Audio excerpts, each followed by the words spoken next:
So we are talking about meal planning and dining out today. And I'll tie these in a little bit together, but they really do function as two somewhat different topics. And so we'll start with the meal planning side of things, talk through that a little bit, and then switch gears and talk about dining out. And as part of that, I will pull up a website for any time that we have left at the end. Um, it's kind of a nice feature for a restaurant that's local here in Knoxville called the Chop House, and it's kind of like a casual steakhouse restaurant, but it's got a feature that most uh, nutrition information online for restaurant does not have, which is that we can see all the ingredients that are going into a meal, and we can actually take ingredients out. So we can look at all the toppings that are going on a salad and pick and choose what we do or don't want and see how that affects the nutrition label at the end of it. And I think that's a really good tool just to be able to see what all, like, how does this all factor in when we're trying to make Yeah. healthier choices while we're eating out? And so it's a website I will also send you so that if you want to play Okay. with it a little bit. But it's a really good example because it's pretty reflective of most restaurants. There's nothing wild and crazy that has come up that I wouldn't expect to see in a restaurant, but it still is kind of surprising compared to what we make at home. So, Yeah. all right. So let's talk about meal planning. Let's start there.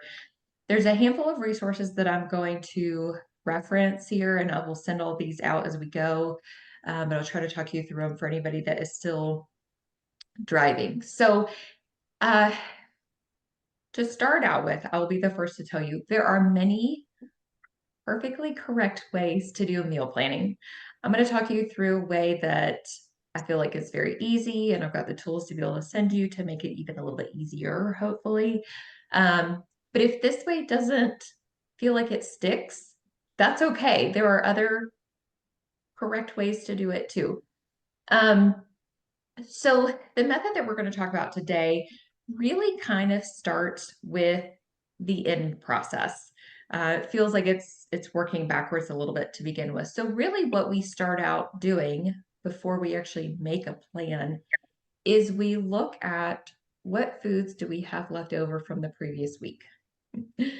Because the last thing that I want you to do is spend money on fresh produce and all these healthy options and then throw it away because you didn't eat it. We don't want to do that.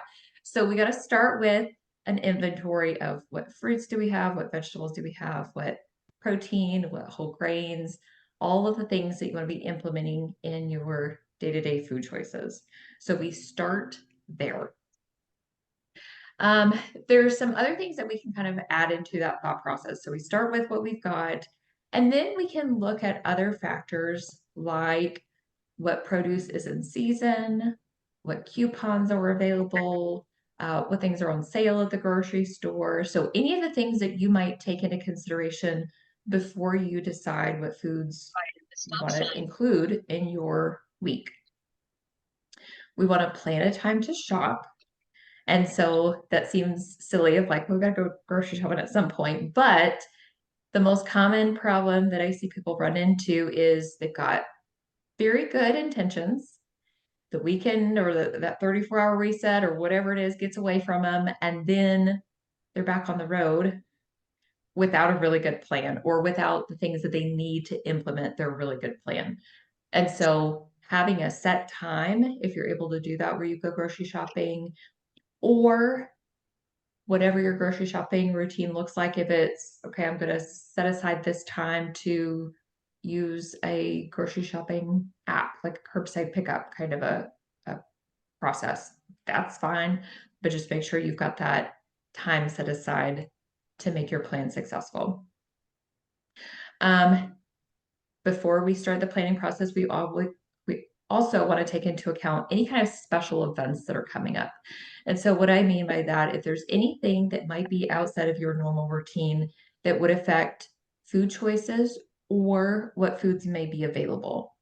And so this could be a wide assortment of things. This could be social get-togethers, birthdays, holidays, um, you know, if you're driving through an area that has some sort of a big food event going on, you're like, I'm stopping at the shrimp festival this week.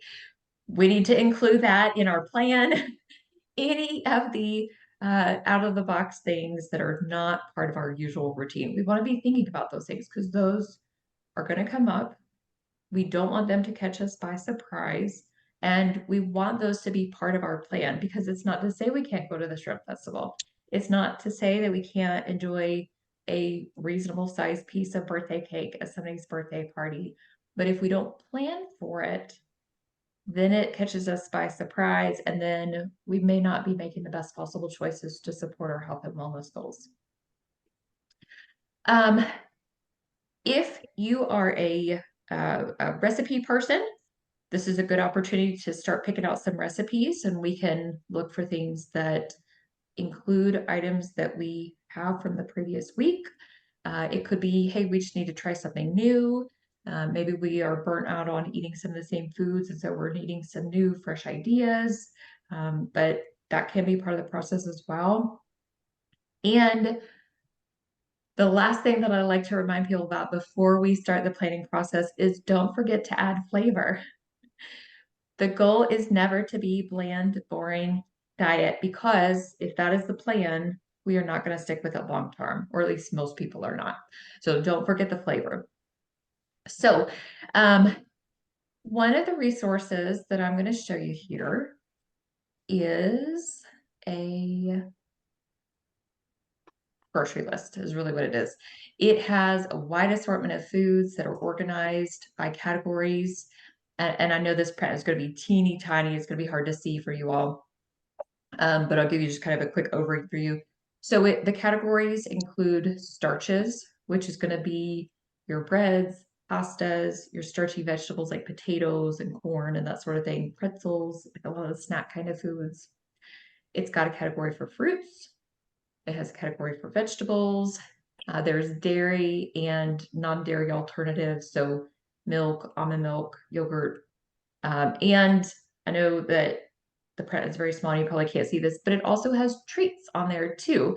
So this could be like a fat-free ice cream or frozen yogurt. So that can be part of the plan. It doesn't have to be completely eliminate all treats, right? But we make it part of the plan.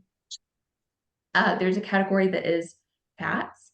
So this is going to be things like nuts, seeds, avocados, salad dressing, oils, olives are on there, mayonnaise, so pretty wide assortment. Cheese is also on there. I know that's a dairy, but it's also a high fat dairy, so it goes in a fat category. So that's a little bit different. We've got our protein options, and there's choices of lean and very lean. Lean will be more red meats, pork, some of your gamier kind of meats like deer, eggs are on there, bacon. I mean, all the higher fat proteins. And then the very lean proteins will be more chicken, seafood, fish type options. There is a category for beverages that should be taken into account as part of your plan for the week, especially if you have any goals that are things like limiting sodas or limiting caffeine. We want to account for those as part of your week, but also we don't need to go buy a 24 pack of Coke if the plan is only one a day, right? so because that's not setting us up for success if we have put a 24 pack of Coke in the truck and not a case of water or some other beverage. So that's an important thing to take into account. And then the last category, that's probably one that you have not heard of before, it's called flex foods. These are foods that are very low in calories, but help to add either flavor or bulk to your meals. So things like low calorie dressings, mustard, sugar-free Jello is on here, balsamic vinaigrette. Balsamic vinegar. It's a great way to add flavor, but super, super low in calories. So there's a number of things on there good to add in, but we want to make sure that we actually get them when we go to the grocery store, right? So sometimes people like to use this list to go ahead and make a little mark next to, okay, here's the things that I have. That gets our brain going of what makes sense to uh, start using to build meals with. And then we figure out where do we fill in the gaps. And that's where this next sheet comes in at.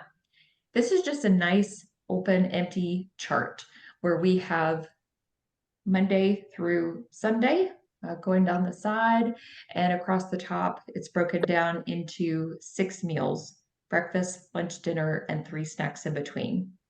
So our goal, ideally, if we are starting from scratch here, is to fill in this entire chart. We want to plan for every meal that we might eat during the week to make sure that we then prepare as much of that ahead of time as we can, to make sure that we've got everything that we need when we are in the grocery store, and to make sure that if we are getting back out on the road, we've got everything that we need to get to go on the truck with us too, so we're prepared. So one of the things that I will send you with our recap is an example of this. I have only filled in Monday through Friday just to give you a rough idea of what this looks like. But it's very specific. So for example, I've got a breakfast on here that is 1 cup of low-fat Greek yogurt, 3/4 of a cup of strawberries, a 1/4 cup of granola, and a tablespoon of sliced almonds. Now, we don't have to be quite that specific to start out with, but over a period of time, you may find that that's helpful because depending on how many days we're having Greek yogurt, do we need a little individual cup? Are we just having this for one day? Or do we need to get a bigger cup and we're going to have this for multiple breakfasts throughout the week? So that's going to make a difference to make sure that you are only purchasing what you need, so we're not taking up extra space in the truck, but also getting everything that you do need based on that plan. We've got snacks outlined very specifically in here as well. And the other thing that this can help with over a period of time, so the first week or so, it may not make a difference, but what you may find as time goes on is that there may be some meals or snacks where you are fine having the same thing every single day for weeks on end. Great, that makes it easy. Not everybody can do that though. For some people, it's like you have the same snack a few days in a row and then you're just kind of burnt out on it. You don't want the same thing, you need variety. That is something that only you would know about yourself. And we can use that information to help make sure that we have a meal plan that we can stick to. Because it's great if you can make a big pot of chili at home and portion it out and have chili every night for dinner. Great. If that works for you, great. Not everybody's going to want to have chili every night for dinner. I hate to say that. So we've got to know that, right? All right. So from there, we use the information that we have then put in that chart and we translate it into a shopping list. So we're going to go through that chart and we're going to say, okay, what non-starchy vegetables do I need to get me through this week? And it doesn't have to be a week at a time. If you have the flexibility to do a few days at a time, that's okay. If you need to do a couple weeks at a time, that's okay too. But we're going to go back through that plan and identify what are all the non-starchy vegetables that I do not already have or will need to replenish before this meal plan ends, before I'm doing this process again. We make our list. Same thing with starches and grains, vegetables, fruits, dairy, beverages, and then there's an other category. So this can be those flex foods. This could be if we need some seasonings or anything else to go on this list. Now, this may sound like a lot of work on the front end, and the first time or two, you're probably going to be in the middle of it going, gosh, this takes a while. It gets easier. I promise it gets easier because the more practice you have with it, the less work you need to get it accurate. And you'll probably find that even with including a lot of variety, there's probably some routine to it. And so maybe you get on a rotation of maybe like a 3 or 4 week rotation where we revisit the plan that we first built at the start of next month. And so there's still variety in there, but it's work that you've already done. So we just pick back up with that that grocery list and that meal plan for that week. So let me go back here for a moment to this process because I've shown you the resources that go along with it, but we've definitely got some other steps that have to come in as part of this. So let's imagine that we have done these steps. We have looked at what we've got available. We have written out our meal plan, so we know what we're going to be having for each meal. We've taken into account things like variety and what's in season, and we've got our recipes and we're good to go. We have then translated that into a grocery list, so we know exactly what we need to get at the grocery store. What is the first thing that we do before we step foot in a grocery store? A snack. We have a snack. That's exactly it. And follow-up question, why? Why do we have a snack before we go to the grocery store? Less likely to impulse buy. Mhm. That's exactly it. Yep. If you have ever been grocery shopping at a time when you were hungry, you know how easy it is to go, this fun 5-pound block of cheese looks really good right now. I think I'll just browse down the cookie aisle. Whatever it may be, those things are going to be much more tempting. And so, yes, we want to have a snack first. We want to go in there with as strong of a mind as we can so that we're not buying things that are not on our shopping list, which can be a very seriously challenging thing to do when we're hungry. We are more likely to do that impulse buying, like Chad said, and fall for some of the gimmicky kind of stuff and that sort of thing. Or we go like, oh, it's on sale. Maybe it's not that great of a sale, but in that moment, especially if we're hungry and it sounds good, we'll buy it. So we can eliminate a lot of those challenge points right off the bat. Assuming we have done all of this perfectly, what that hopefully does is it gives us some clarity and gives us a little bit of time to compare some labels while we're in the grocery store. We have got a really solid plan already that hopefully is going to include an assortment of healthy choices.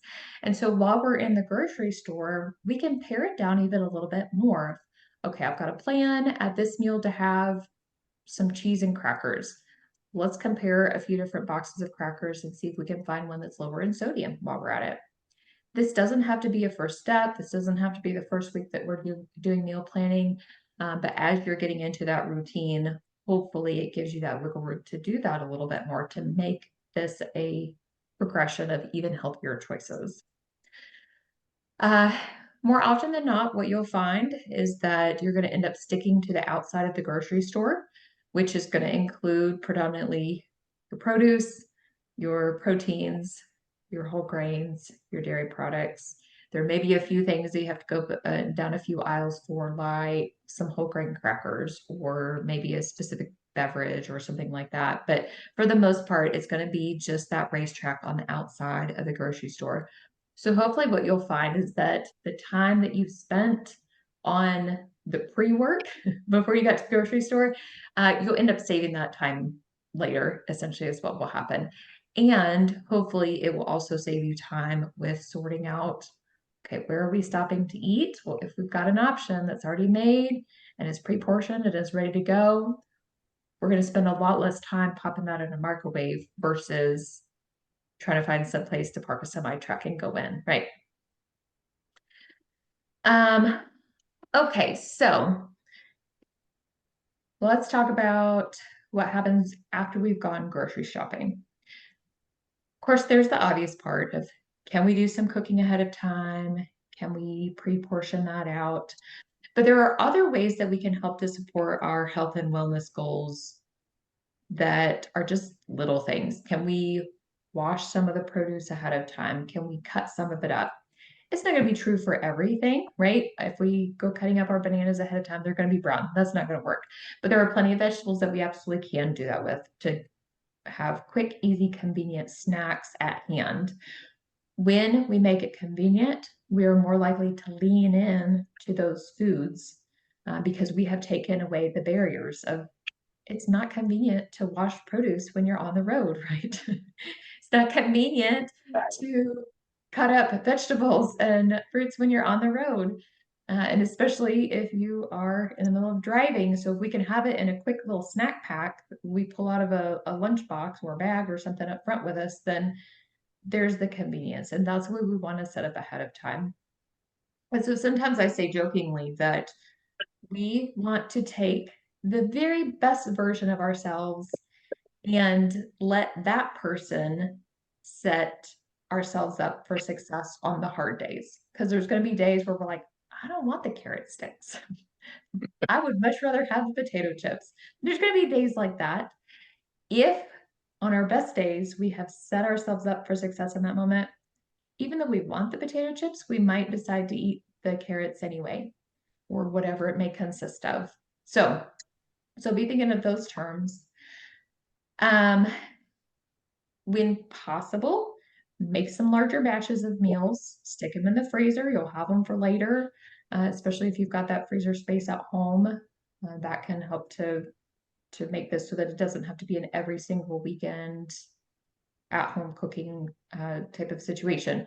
I want you to be able to enjoy the time that you have off and see friends and family and whatever it is that you want to do during that time. And so if we can remove some of that cooking time and meal prep time, then that's a great way to do it. So larger batches when possible.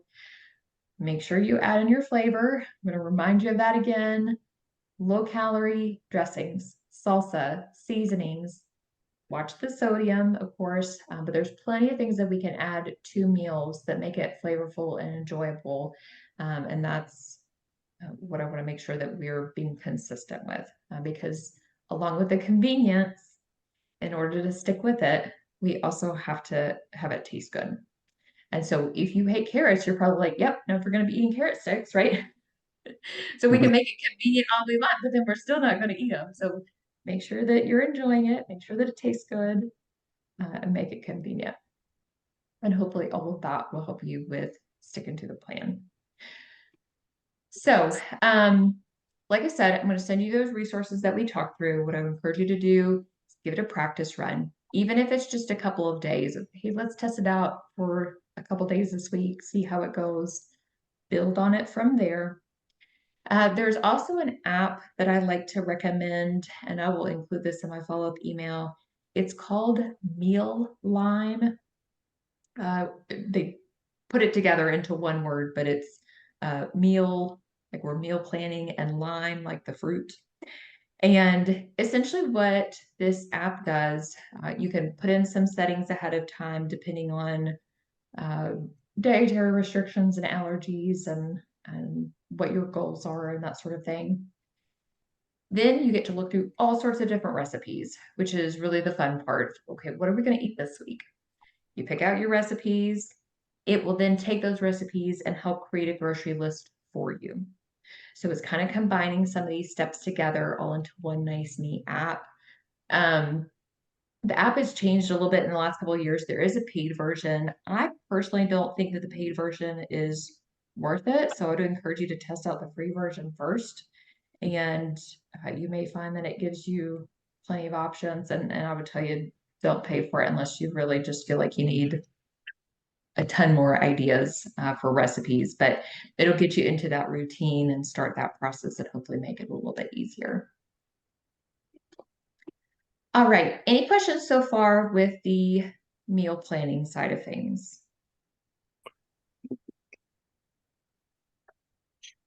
Pretty straightforward, right? It just takes the routine. Okay, so let's talk about dining out. We're going to talk about some just kind of quick keywords and things to look for, things that may be helpful. And then we'll get a little practice with looking at some online labels. So before we get into this too far, there's a bit of information that I think could be helpful when you are choosing where you're going out to eat. So there are some regulations around restaurants having to post nutrition information so that it's available to the public. And the rule behind it is that if there are 7 or more locations, meaning it's a chain at that point. So if there's 7 or more locations, they are required by law to post nutrition information for the food that is available in that restaurant. So this makes it a little bit challenging with your small, like one-off mom and pop kind of restaurants and local places. Not to say that it's not an option, but if you're really wanting to get into the nitty-gritty of nutrition labels, we're actually going to do better with going with some of those larger chains because they're going to have that information available. And almost all of them you can find if you pull up Google, type in the restaurant name, and then type in nutrition information. So Chick-fil-A nutrition information, whatever it is almost always going to help you pull that information to the top where you can click right on that link and look at a nice big chart, or look through a menu where then you can click on items and see that nutrition information. So that can be very helpful. But there are definitely some other ways that we can make healthier choices before we even dig into numbers. So let's talk about keywords on a menu. And I'm going to backtrack here, so I'll give you guys a chance to think about this. If you were thinking about keywords on a menu that might indicate that it's a healthier choice, what words come to mind?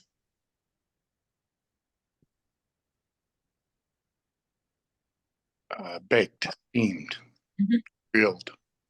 Absolutely. So if there's something that identifies how it's cooked, and especially if we can get away from words like fried or deep fried, absolutely, those are going to be better options. So we know that we are reducing the fat content based on how it's cooked. Potentially, we're reducing breading on it, not always, but sometimes. And so we may be reducing calories just based on that. What else might we look for?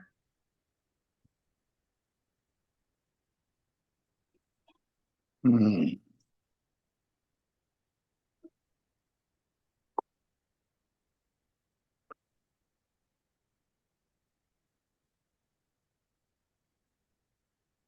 Anything else? That's a good start. Some other ones that I would recommend looking out for would be terms like light or low fat.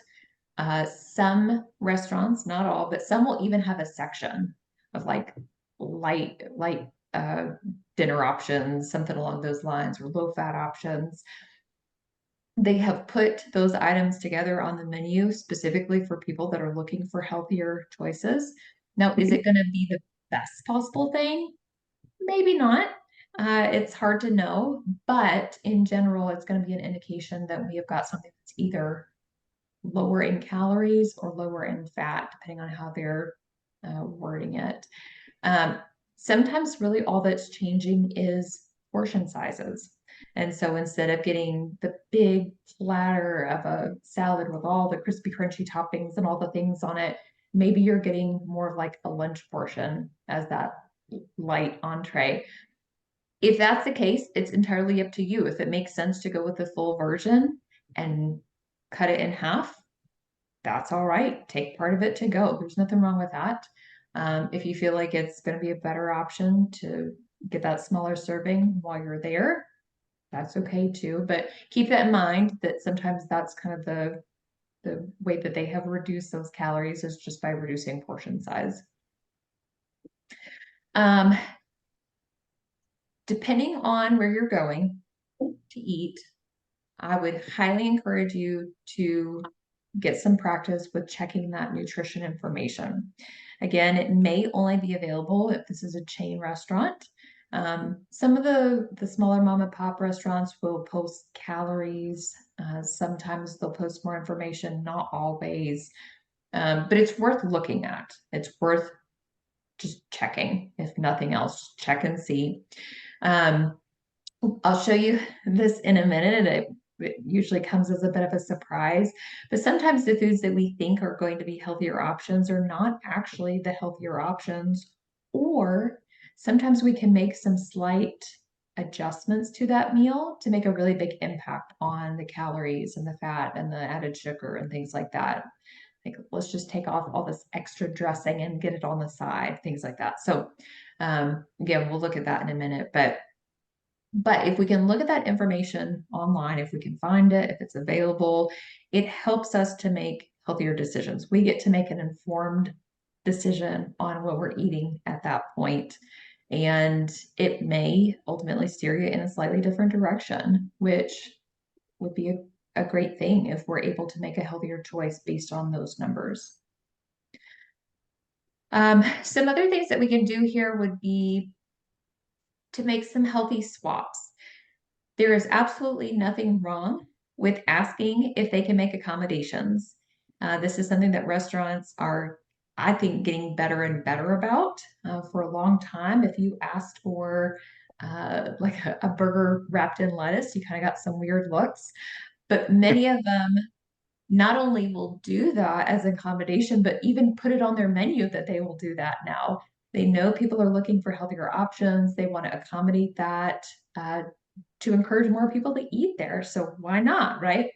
So if there's something like that that we can do, maybe it is switching out a side. So maybe instead of, like a huge baked potato, maybe we see if there's a different vegetable option that's lower in starch.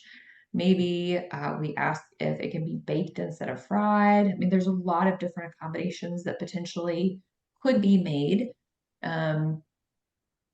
It's worth asking. The worst thing that can happen is they say, no, sorry, we can't do that. The next worst thing would be they say, well, sorry, I'm going to have to charge you $1 extra for that. It might be worth it. It might be worth it in the long term to pay that $1 extra for that healthier option. That's totally up to you, but worst thing that can happen is they say no. We can also ask for things on the side. So hopefully I'll be able to show you a few examples of this here in a couple minutes, but things like salad dressings can add a lot of extra fat and calories to a meal without even realizing it. And there's a really good chance that they're adding a lot of extra salad dressing to a salad, more volume than what we would ever consider adding at home.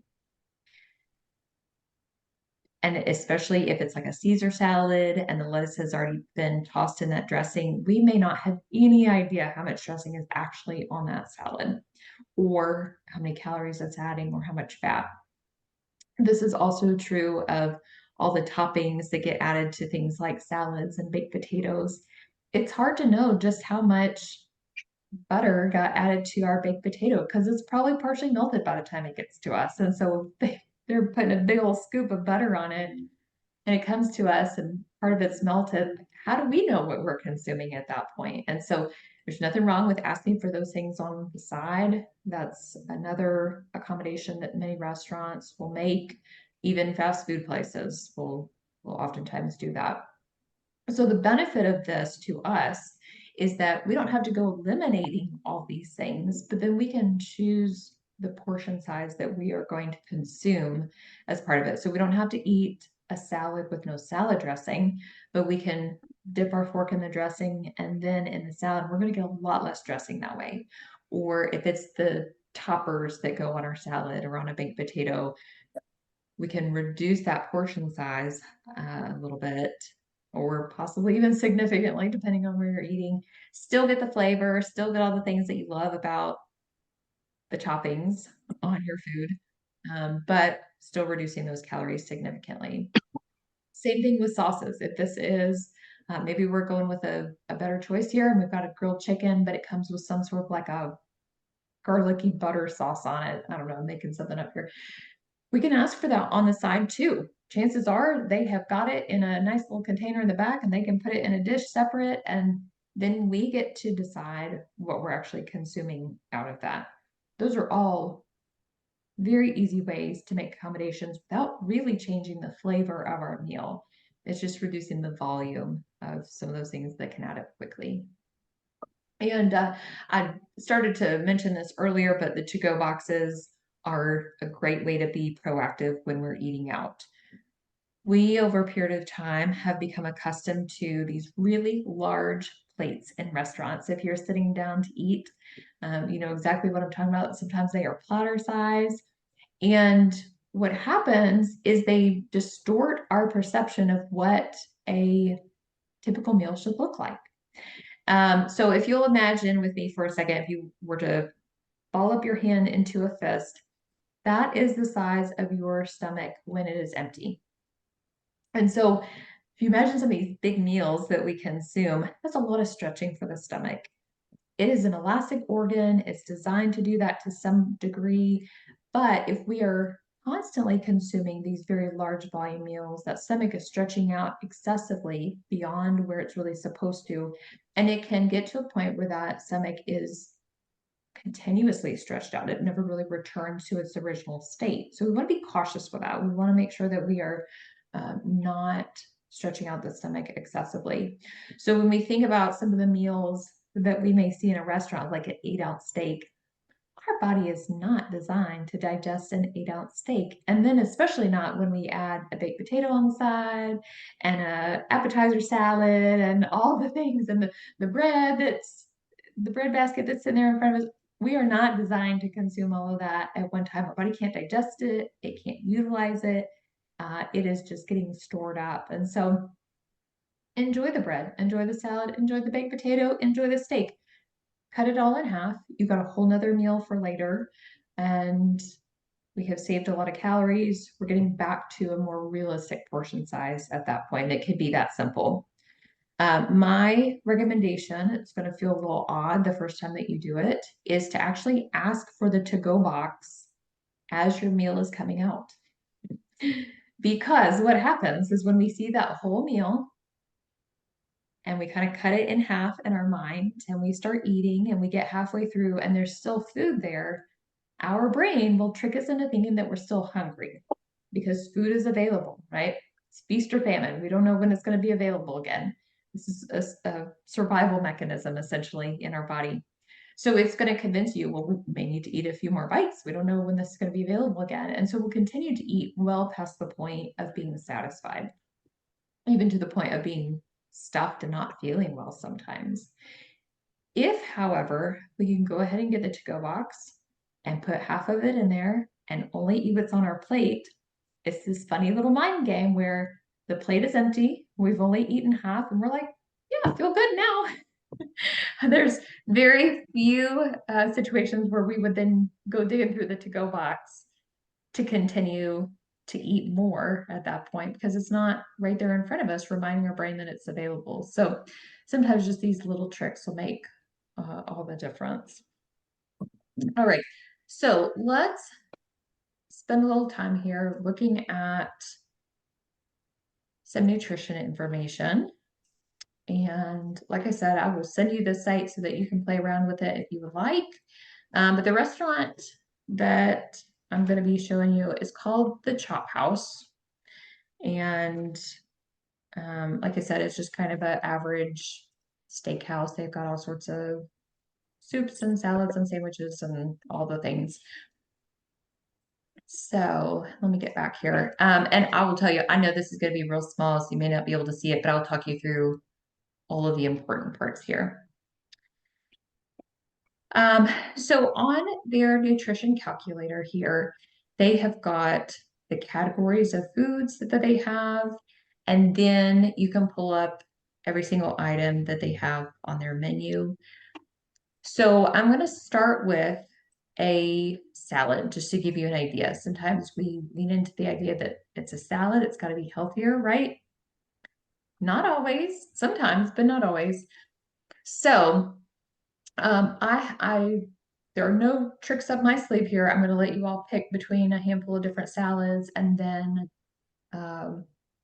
we'll see how we can make it a healthier option. So some of the salads that we've got, there's a grilled chicken salad, a house Caesar salad, an ahi tuna salad. And yeah, let's start with those. Anybody have a preference of one you want to look at? Through the tuna.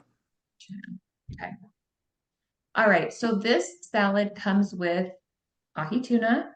It's got sesame seeds, chopped zucchini, red bell peppers, diced red onions, fried wonton strips, a ginger soy vinaigrette, a salad mix, which I think is probably just like a spring mix, shredded carrots, spinach, some yellow squash. And then it also has the option on here where we can add extra dressing. I'm not checking that. just because it looks like it's telling us that that's something you would have to ask for separately. So this salad is 684 calories. Ooh. It's kind of surprising, right? But it's also not the worst that I've ever seen. I was like, well, it's not terrible, but also could be better. It's got 30 grams of fat, which is about half of what we need for the day. So just in the salad. It has got 53% of our sodium for the day. Again, kind of surprising for a salad, right? Yeah. It's got 59 grams of carbs, which is about 20%. It's not terrible. But what is standing out to me, and the one part that's kind of missing here, is that it's got 24 grams of sugar. There's Yeah. going to be maybe a tiny bit of this coming from like carrots, like some natural sugars, but I suspect that there's a huge part of this that's actually coming from the dressing. Yeah. So something for us to think about. And then it's got 43 grams of protein, so great protein source. So if we were to try to make this a healthier option, what is there anything that you would remove right off the bat? Fried wonton. Fried Yeah. wontons. Let's see what that looks like. Hey, also in a minute, try to put in there without dressing and Mm. leave Yeah. the wonton in there Okay, just to see too. sure. All right, so if I remove the wontons, it is down by about 180 calories. Yeah. Right off the bat. So that's a huge difference, right? It's a huge difference. Um, the fat actually isn't reduced as much as I would have expected personally. We're at 43% instead of, I think it was 48%. So not a huge difference there. Let's see here. The sodium has gone from about half of what we need for the day to 39%. So that's pretty significant. The carbs are at 27 grams, so 9%. So it's pretty much cut those carbs in half. And the sugar went from 24 grams to 18 grams. That's a huge difference, quite That's a frankly, big just with difference. the wontons. So this could be something where if you really like the fried wontons, we can ask for them on the side and add a few to our salad. Great, enjoy them. But you know, we can kind of see what kind of a difference that makes. So let's do this again, and we're just going to remove the dressing. All right, so the first salad that we looked at was about 580 something calories. This is, excuse me, it was 680 calories. This one is 424. That's a big difference. So the dressing is making more of an impact than the wontons are. I would, just to say real quick, I could probably do it without the dressing if the wontons are in there. You know what I mean? Mm-hmm. Yeah. Yeah. Yeah, and so that's good to know about yourself. I might struggle with that personally, and so everybody's going to be different. And that's what you got to know, like, what can I tolerate and what can I not? We still want this to be an enjoyable meal, right? So Right. it's not that we're like, let's get rid of all the fun stuff on our salad. That's not the goal. But what kind of a difference can we make? And so if you love wontons, great. Leave the wontons and see what we can do with other ingredients. If I'm not really a fried wonton person, but I would definitely want to reduce this dressing. Absolutely. Oh, So yeah. the total fat, if we remove that dressing, is down to 8 grams, which is 12% a day. That's a big difference. The Sugars carbs, went down. yeah. The carbs are 14%, and the sugars originally were at 24 grams, now they're 10 grams. So that kind of confirms the suspicion that this is a dressing that's high in sugar, and it's making more of an impact on those total carbs than the wontons are. So let's see here. Oh, the sodium, that was the other thing I was going to mention. It's, if we just take out the dressing, it's down to 19% of your daily intake. That's big. That's some big differences. In this particular salad, pretty much everything that is left in there it's mostly vegetables. So there's not a whole lot to remove here. We've got a few things that we can play with a little bit. Some of the salads, if you want to go in and look at some of these. Some of them have like multiple types of cheese and all Yeah. sorts of extra things where it's like, maybe we don't need two different types of cheese. Maybe one is fine. Maybe we Yeah. get the dressing on the side. Could look like a lot of different things. Croutons tend to add up quickly. And so again, it's not to say that the salads are unhealthy, but we can certainly make some even healthier options that better support our health and wellness goals long term. So the next thing that I like to do is to pull up just a good old burger and compare it because, like I mentioned, we often think of a salad as being a healthier choice. And sometimes we'll lean into that salad, like really trusting it's going to be healthier. And sometimes it is, but sometimes it's not. So based on this salad, I'm just going to pull up a classic burger with some of the salads that they have, like the Caesar salad. And I think there's a Caesar salad that's got some sort of like maybe steak or I don't know, something, some kind of a different protein to it. The burger beats the salad by far. I don't know that that's going to be the case here, but let's just look at a classic burger and we'll see. So their classic burger comes with pickles, the hamburger patty, red onion rings, lettuce, a toasted challah bun, and tomatoes. We also have the option to add an assortment of different cheeses and bacon and French fries on the side. Let's look at the burger just to start out with, and we'll go from there. So, one burger is 711 calories. Yeah. Really not that much different than the salad started out. Now, the breakdown is a little bit different, but there's pros and cons to both of them, to be fair. So, total fat is 54% of our day. And out of the things that are being included in this burger, I tend to think that most of it's probably actually just coming from the hamburger patty. I can't swear to that, but chances are pretty good. It has got 82% of our sodium for the day. Yikes, that's very high. It's got 47 grams of carbs, which is 16%. And what I think is really interesting too is that it only has 6.6 grams of sugars, which is significantly lower than that salad, which most of us probably wouldn't have expected. I wouldn't have expected it. And that's even without the dressing. Without the dressing, it was still 10 grams of sugar. Most of it probably coming from vegetables, to be fair, but if we are trying to manage glucose, that's something that we want to take into consideration. It's all a balancing act. So protein is very much comparable to the salad, so no real concerns there.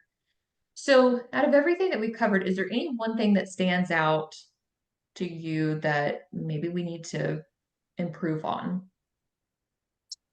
Well, your dill pickles are going to take them off. That's going to cut a lot of salt out.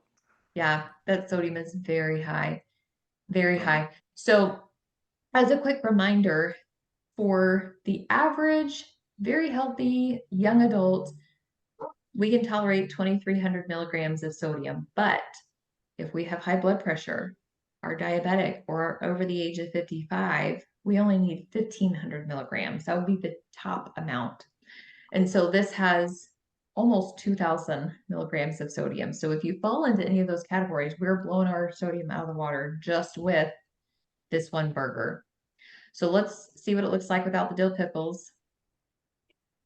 Wow, not much. Not much. It's still There's salt in those 76%. burgers. That's exactly probably what it is. What I'm going to do, I'm going to add the pickles back and just see what happens without the hamburger patty. Now, obviously that is the heart of the burger, right? So probably not realistic to get rid of that, but I am curious as to where it's coming from. Yeah. That's a big chunk of it. Yeah. So without the burger patty, and I've added the pickles back in, it's at 27% of your sodium for the day. So some of that's the pickles, some of that's coming from the bread. It's kind of an assortment of things. So it would be a toss up as to like, how do we make this healthier? It could be Put bacon on it.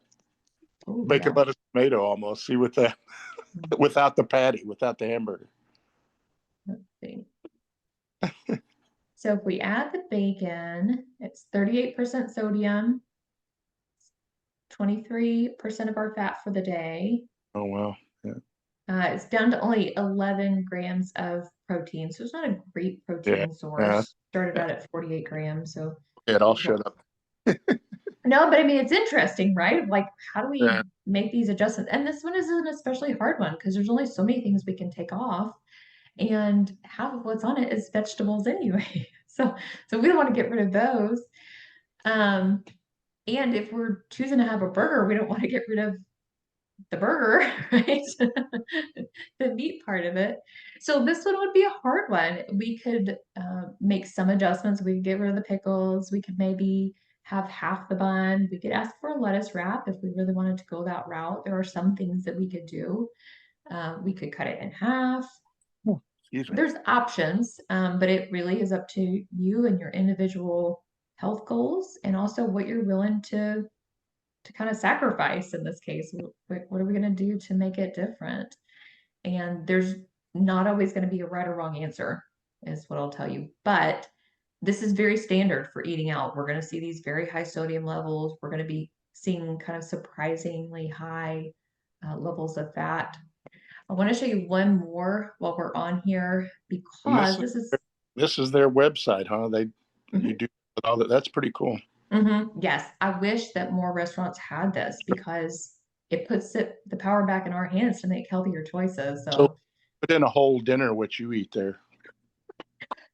I honestly, I go with the salad and I do exactly what we were talking about. No wontons, the whole thing. But it's got to practice what you preach, right? Good question. So let me show you another one that's kind of surprising. And this is really one of the things that drew me into this calculator to begin with when I started nutrition counseling, gosh, probably 10 years ago now.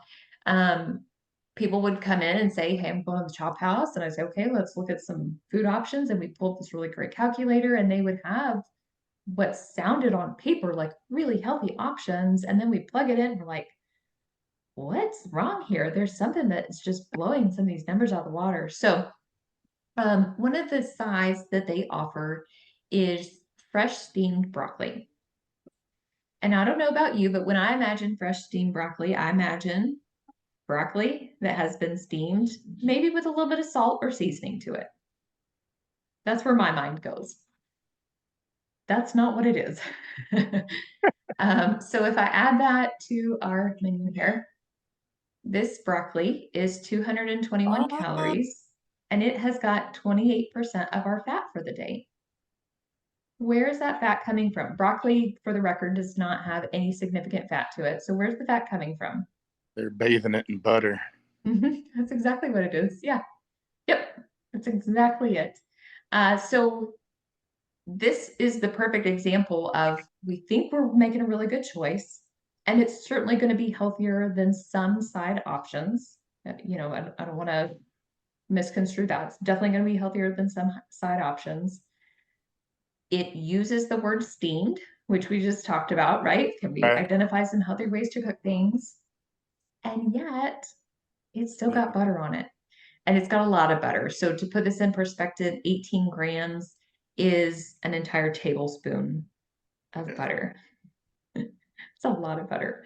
A lot of butter. So not to say that this isn't a healthy option, but if we are choosing this as our side and we think we're making a really healthy decision, we may be kind of tricked into having something that is really not supporting our health and wellness goals. Some of the other sides look very similar. Some of the other vegetable sides, I should say. See if it's on here still. I'm glad I ain't said nothing crazy. I didn't even know I was unmuted. Hey, plug in that collard greens. Plug in the collard greens up there. Oh, okay, yeah. Let's see.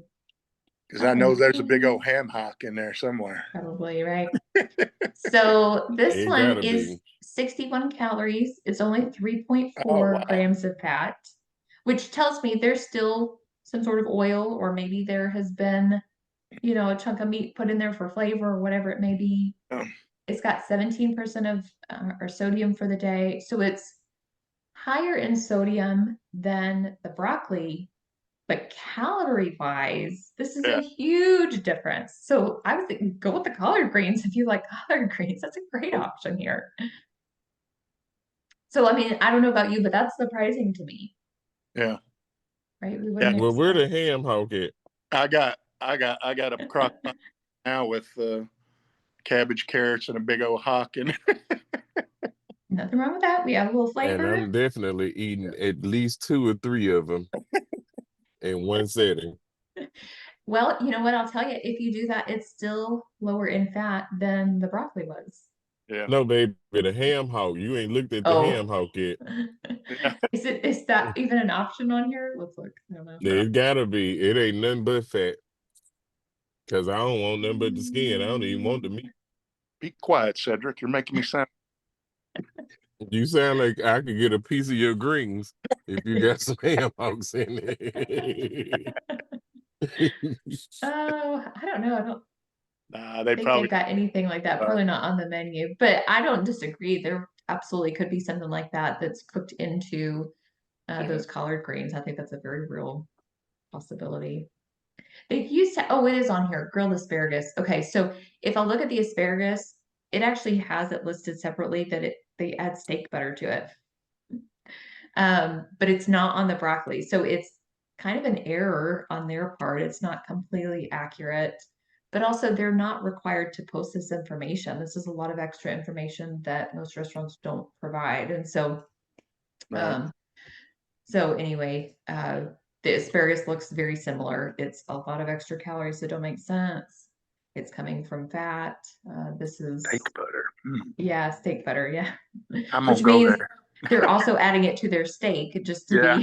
be really transparent. They're putting a big old chunk of butter on their steak as they're cooking it too. So anyway, I will send you the link to this so that you can take a look and add and subtract things and get an idea. And I really particularly like this nutrition calculator because it's very reflective of many other restaurants. Pretty This good, is yeah. not an anomaly. This is not like wild and crazy. They're doing unusual things. This is like a pretty standard thing that most restaurants are doing. They're Okay. adding butter where we're not expecting. They're adding sodium. They're adding crispy, crunchy toppings to salad. It's why we like to go out to eat because it tastes extra, extra good and we don't know why. And this is why. All right, guys. Any questions I can answer for you today? No, if we had, Nope. do they have to, like if I knew a couple drivers that would do this, are they allowed? Do I just give them your info or do they have to be? Oh, okay. Okay. Yeah, absolutely. Just give them my information or the registration link, which I can text that to you if that's easier to forward it on to them if they want to just register and then I give them a call just like I did with Yeah, you don't mind. each of you guys. And yep, I can absolutely do that. Cool. But yeah, they're welcome to join at any time. There's really only one class that's kind of challenging to jump into, and it's when we start Nutrition 201, just because it really helps to have that 101 Right. before that. But any other one, I tell people, come on. Yeah. Okay. Yep.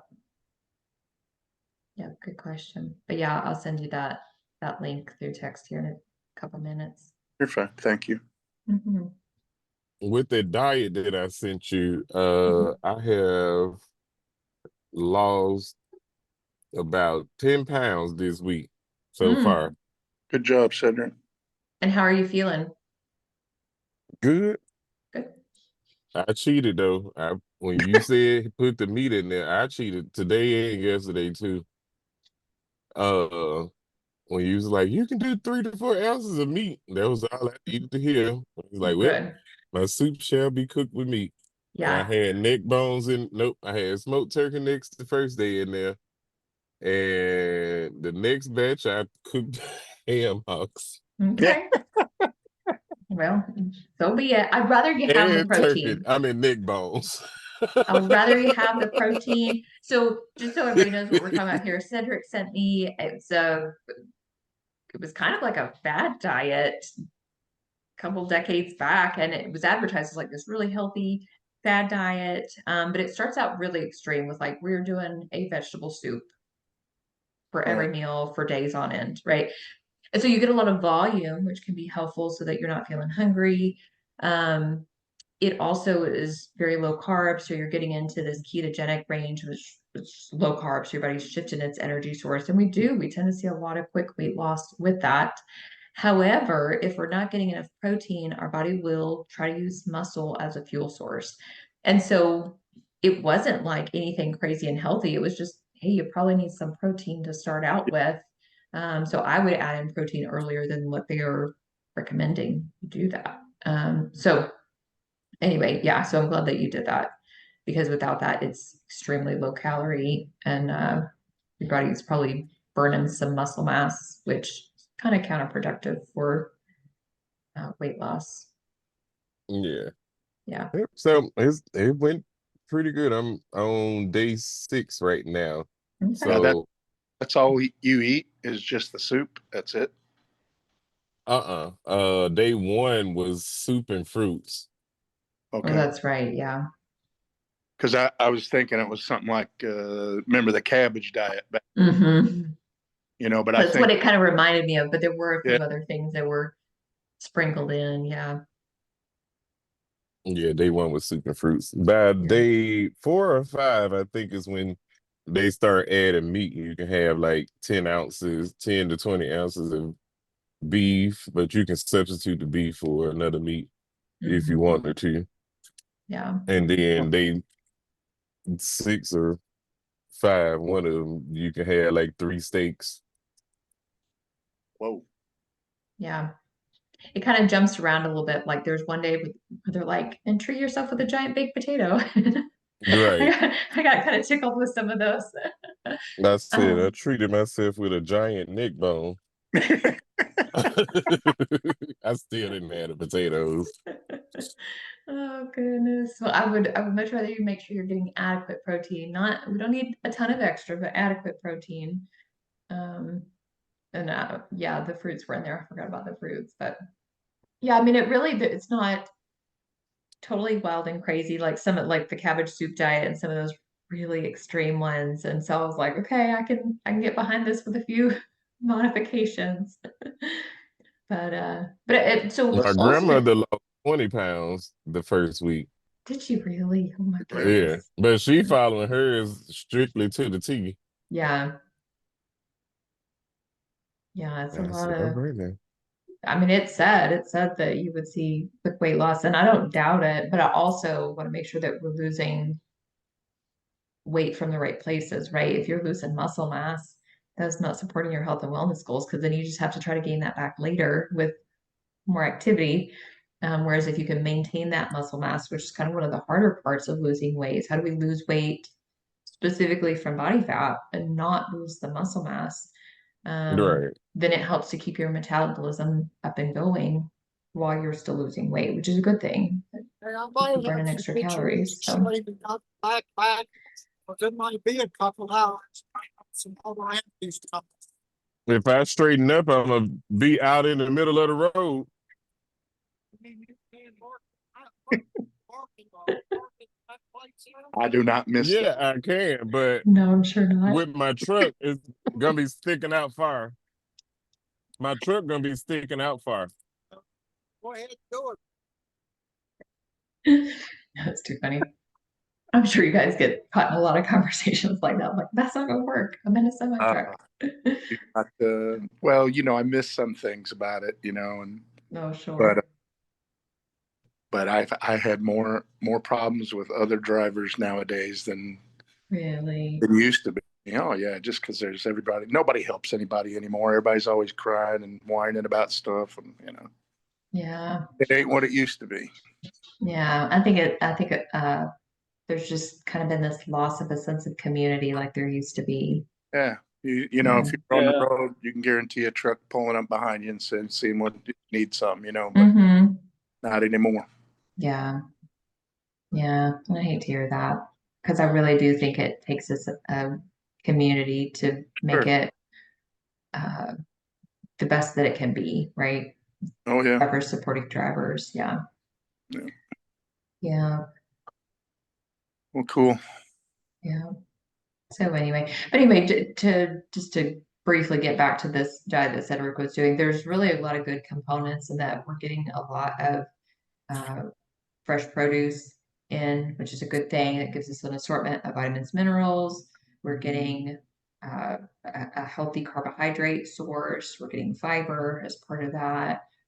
Because it starts off as a soup-based diet, it helps you to stay hydrated. And so it sounds like a real extreme, and there's some quirks with it where I'm like, nah, it's probably just, the extremes of this diet that was a trend at one point that are not necessary, but there's a lot of good components too. So Yeah. yeah. So anyway. I need to resend you page 4. So, because I know that page I sent you was blurry, and I had my grandmother resend it to me so that I can read it.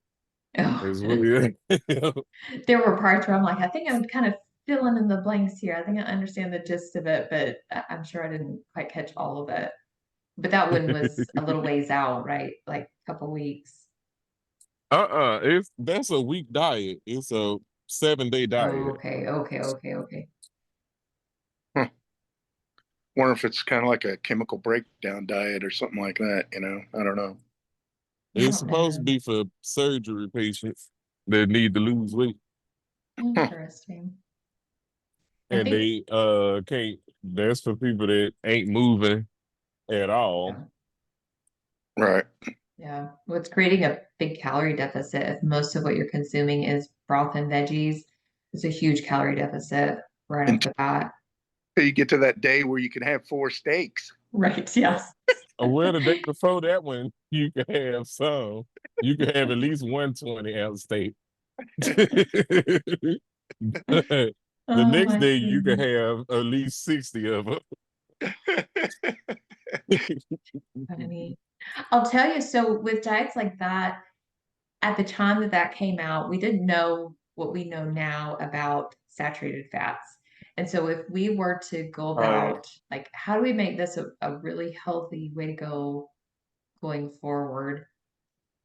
There's not a ton of unhealthy parts to it necessarily, right? Because we've got a lot of good components like we talked about. But I would say like we could continue to do this long term if we switched out some of the red meat for chicken, fish, seafood, some other protein source, get the saturated fat down a little bit. Cedric, I know that you've done low carb in the past, so I'm not necessarily trying to talk Yeah, you out of keto. that part, but we could add in rice, beans, some sort of another whole grain source so that it's not real extreme low carb. Yeah. So anyways, I mean, it could be a long-term plan if it needed to be. Yeah. Some of them, there's plenty that I have seen where I would be trying to talk you down. No, absolutely not.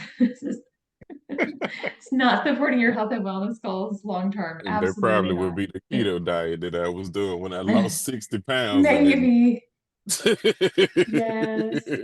I have heard of some real extreme ones living on bacon and cheese, like the cabbage soup Oh, diet. That gets real extreme. I've heard of some real extreme ones, when but that Atkins first came out, me and my wife were like, let's try it. So I did nothing that day but eat bacon, cheese, eggs.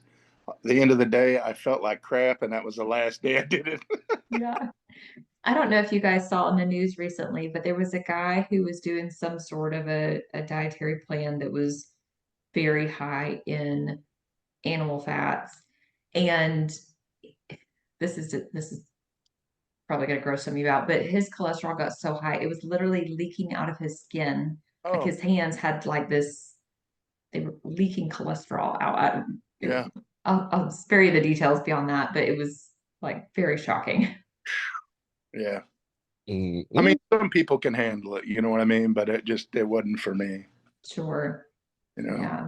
There's definitely some health risks. There's Some of a, those really extreme diets, and this is really up to a doctor. You and a doctor do the benefits outweigh the risks. And a lot of times the answer is probably no. It's not going to be no 100% of the time, but there's definitely some risk to it involved. Now, when I was in my 30s, real quick, I'll just tell you this one doctor. I just went to him for a physical and all this, and he's like, "Yeah, you lose weight." He says, "I said any certain diet," and he goes, "Just don't go over 30 grams of fat a day. I don't care what you eat, but don't go over 30 grams." Now, this is when I was more active and working out and this and that and the other. I don't know how that would work with. I mean, still, that's not. What is it? 60? Is that a daily?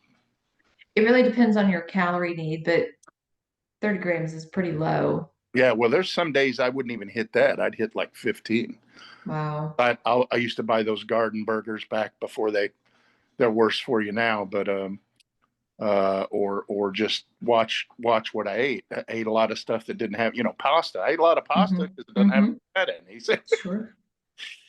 but Wow. I'll tell you what, I lost 62 pounds in like, oh God, it wasn't long. It was like 2 months, Wow. 2 or 3 months. Goodness. But See, that came off of there was pretty lengthy trend there for a while where we thought that fat was bad, all of it. Yeah. And of course, now we differentiate. It's a little more nuanced than that. Some fats are good and some fats are bad. There's truth to that, but they are high in calories. Right. And so, but we still see this trickle down with labels where it'll say great big on the front, fat free. Well, it says that on the front of a bag of Twizzlers. It doesn't mean that they're healthy, right? Right. But people will buy them thinking that that's what it means. It must be a healthy choice because of that. It was really just kind of misinformation from a study that was misconstrued. So I think a lot of times when you see that fat-free stuff, you look at the sugars and they're more.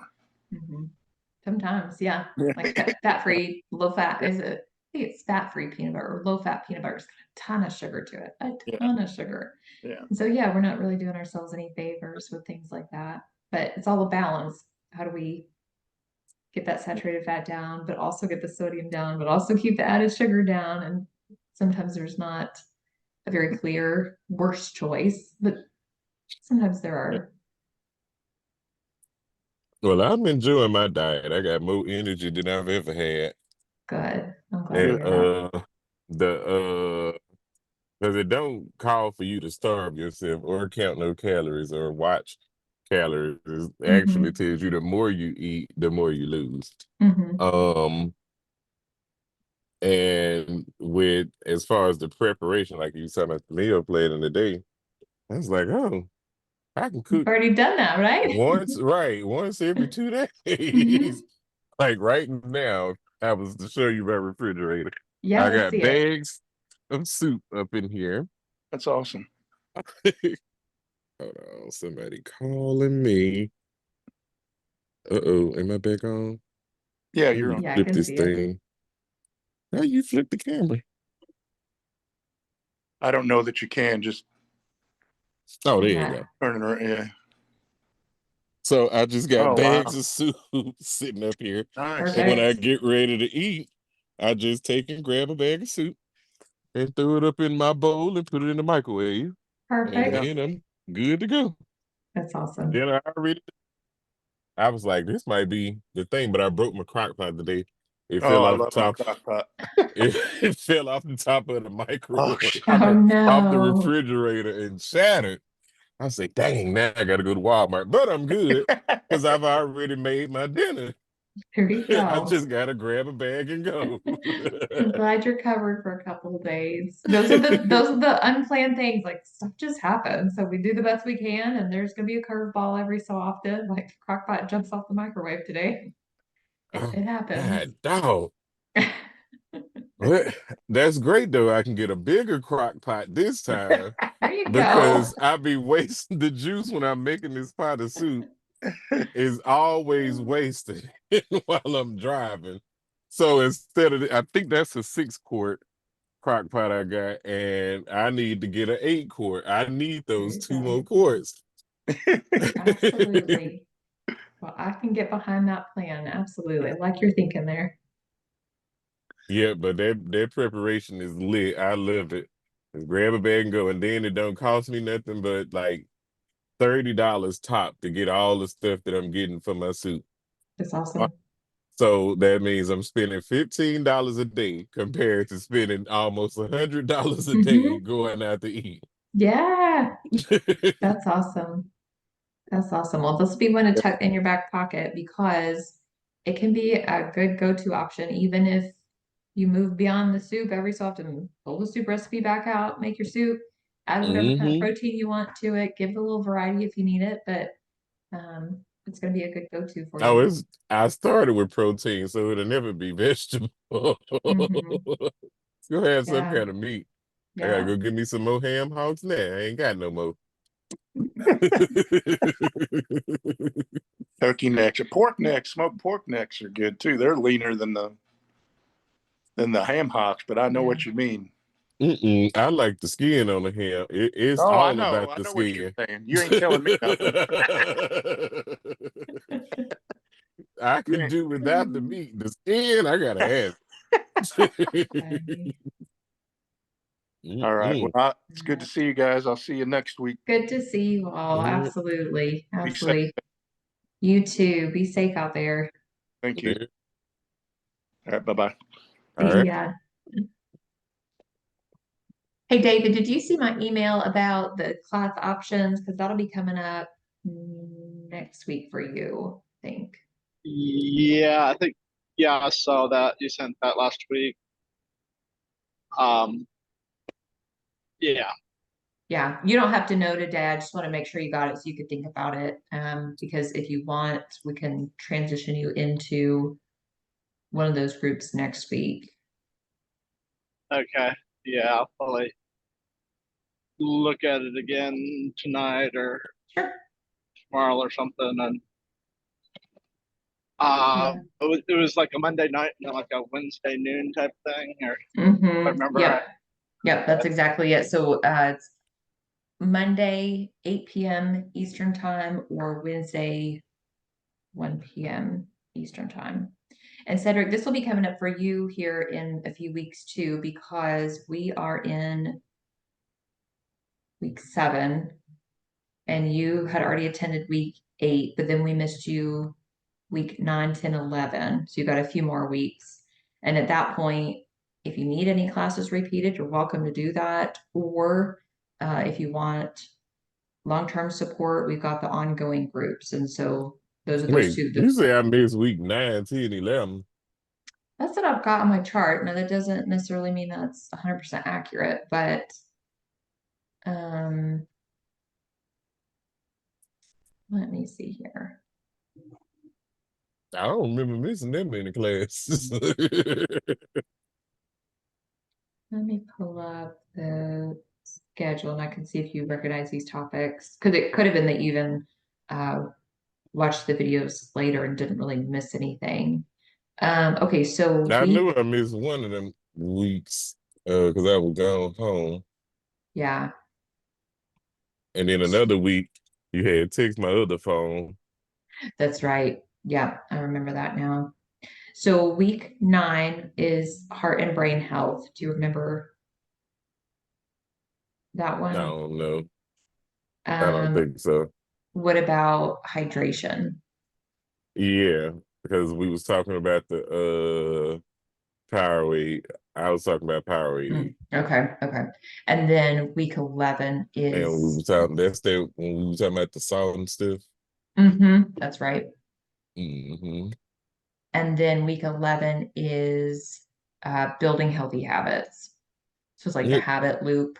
I missed week 9. Okay.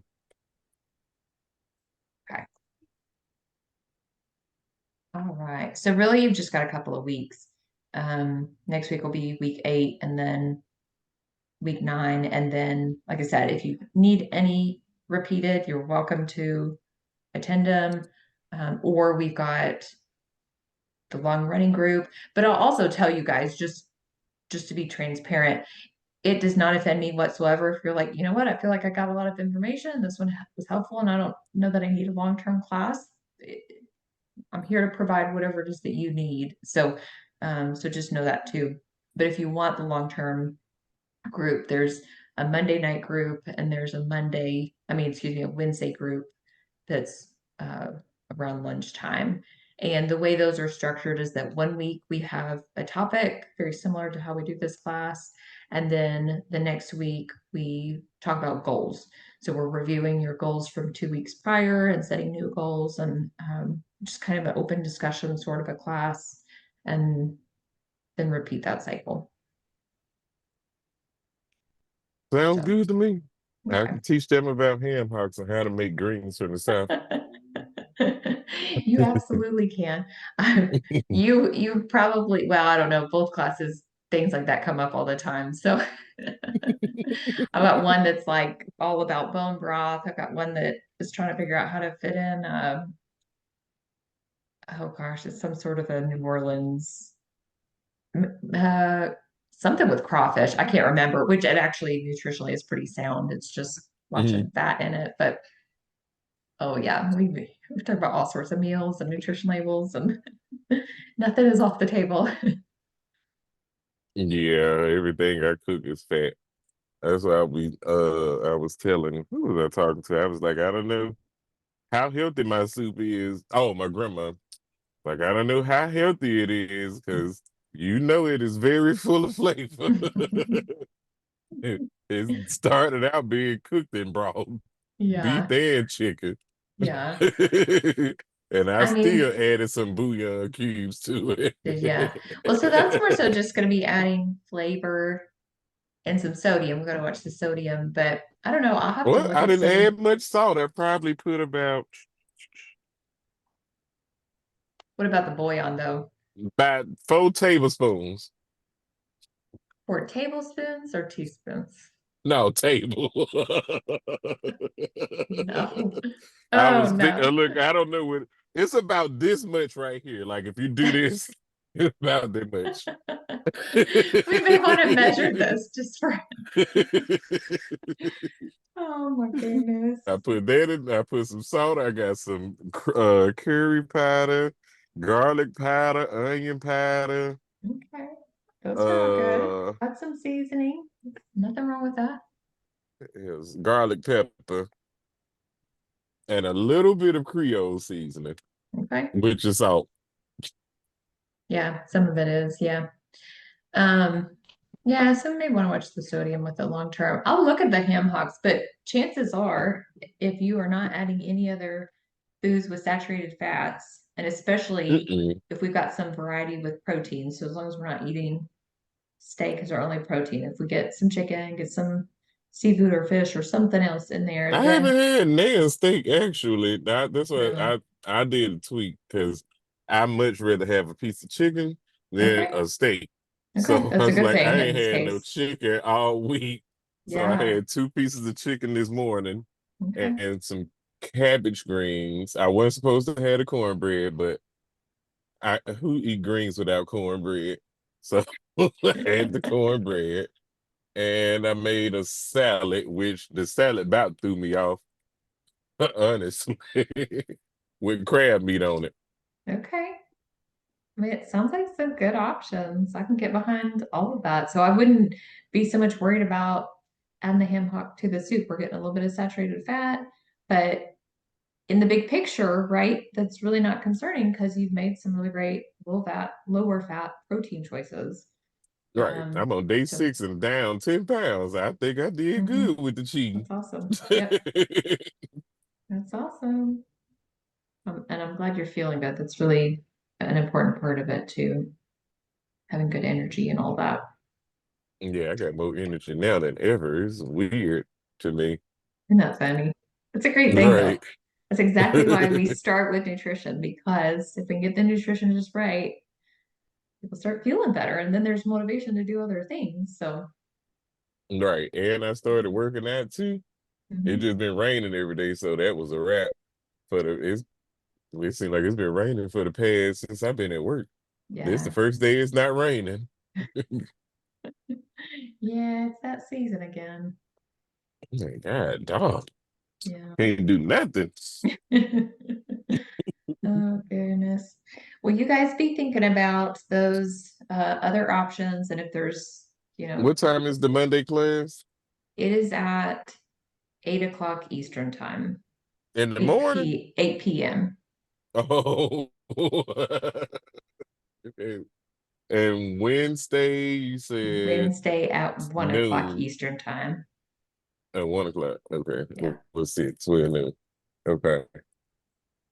Okay. Well, as long as you have the reminders on deck, I'll be Mhm. there Yeah, if I absolutely. can. Yeah.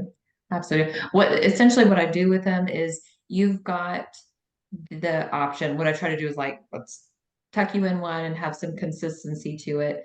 But the Zoom link is the same between the groups. And so if you usually attend Monday and you can't attend Monday and you want to come to the Wednesday class, great. The Zoom link is the same.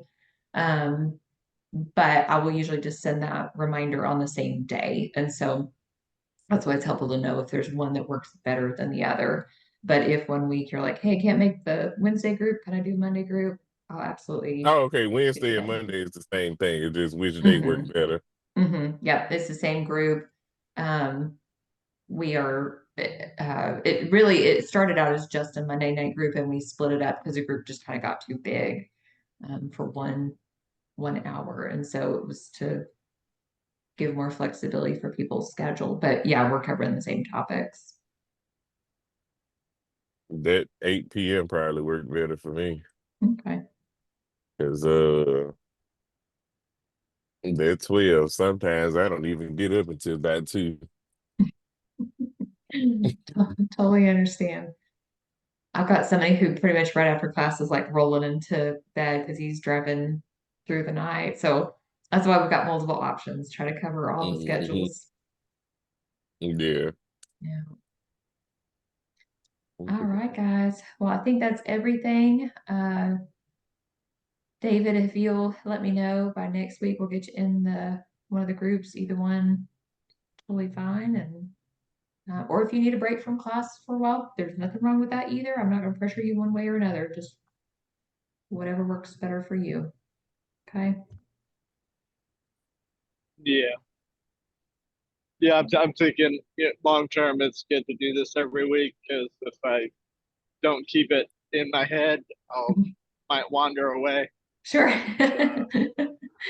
Totally understand that. Yeah, sometimes we have to review topics every so often, especially like the sodium and things like that, where it's a slippery slope and it's hard to stay in a routine of watching the sodium all the time. So yeah, I mean, there's times we revisit topics, but we also cover a broader range of topics too. Today in the Wednesday group, we covered cancer prevention and early detection. Some recent topics that we've covered were things like kidney health. Gosh, I was trying to remember, like stress, impact of stress. We talk about like holiday planning, like just a wide assortment of things.